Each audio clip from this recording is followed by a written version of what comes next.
Bonjour à tous, ici Margot Morin. Bienvenue sur ma chaîne dédiée à tout ce qui touche à la maison, déco, organisation, astuces pratiques. Si vous aimez créer un espace qui vous ressemble et découvrir des conseils pour embellir votre intérieur, n'oubliez pas de vous abonner. Aujourd'hui, on va explorer ensemble un nouveau sujet pour transformer votre chez vous. Prêt? C'est parti! Bonjour à tous. Dans cette vidéo, je vais vous parler d'un terme que l'on entend souvent dans le monde de l'automobile et de la mécanique, le cheval. Vapeur, ou horsepower en anglais. Mais qu'est-ce que c'est exactement? D'où vient cette unité de mesure et comment est-elle utilisée pour évaluer la puissance des moteurs? Je vais vous expliquer tout cela de manière simple et claire. Restez avec moi pour découvrir les secrets de cette unité fascinante. Les notices des appareils d'hydrothérapie se référant à l'unité HP. Mezzarnoff, l'unité anglaise HP, horsepower, correspond à 745,699 watts. Elle se définit comme la puissance nécessaire pour soulever 550 livres, pounds, à une vitesse de 1 pied seconde. Il existe une autre unité HP utilisée en Europe continentale et basée sur l'énergie permettant de soulever un poids de 75 kg par m seconde. C'est à celle-ci que se réfèrent les notices des appareils des hydrothérapie. Elle est égale à un CV, soit 735,499 watts. Un BHP valant une HP anglais, son utilisation pour définir des puissances de motorisation aux normes européennes est délibérément trompeuse.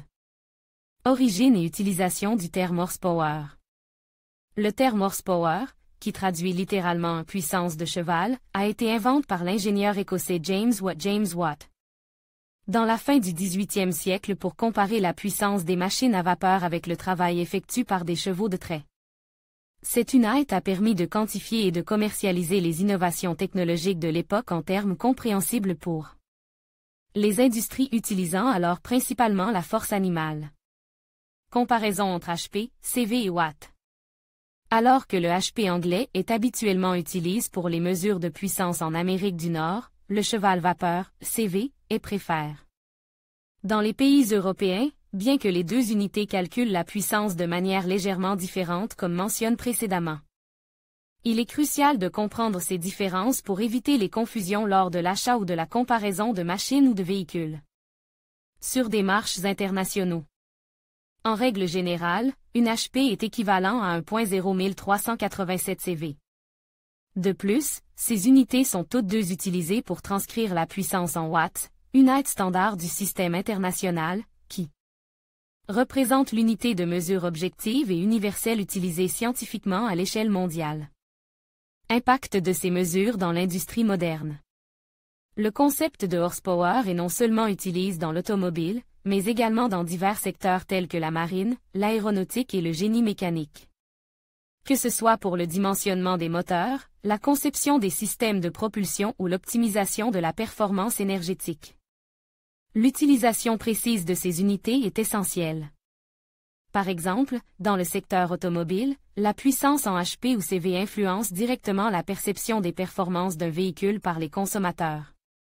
Les standardisations et les conversions entre ces diverses unités de puissance, telles que HP, CV et Watt, sont capitales pour assurer l'exactitude des spécifications techniques et la compréhensibilité des informations pour les utilisateurs finaux.